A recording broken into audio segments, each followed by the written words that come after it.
Hey everyone, welcome back. Recently, I've been noticing this hack method all over the internet. People saying you can get unlimited diamonds and tickets in Bingo Frenzy just using your phone. No computer, no complicated setup. At first, I wasn't really sure what to think. It sounded a bit too good to be true. But I figured, why not test it myself and see what actually happens? So in this video, I'm going to show you exactly what I did step by step, and at the end, we'll check together if it actually worked. First, you'll need your player ID. You can usually find it in your profile or somewhere in the settings. For me, it only took a few seconds to locate. Once I had it, I copied it and saved it so I could use it later. Pretty simple step. Nothing complicated here.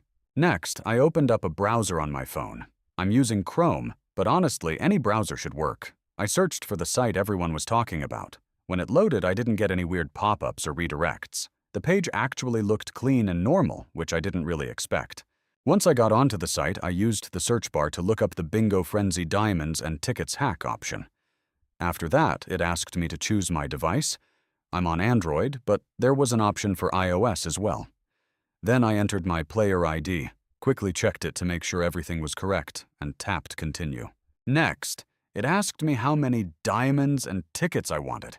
Since I was just trying it out, I went with the highest amount to see if it would actually work. After I confirmed, a few loading bars popped up like it was processing everything step by step. It even showed what was happening, so it was pretty easy to follow. Right before the end, there was a quick verification step. The instructions were simple and didn't take long to finish. I already did that part earlier, so let's skip ahead and see the results. To check if it actually worked, I opened Bingo Frenzy and looked at my diamonds and tickets balance. And yeah, they were there. No restarting, no waiting. Everything updated instantly, which honestly surprised me. Let me know in the comments if you've ever tried something like this and how it went for you. If you enjoyed the video, leave a like and don't forget to subscribe for more videos like this. See you in the next one.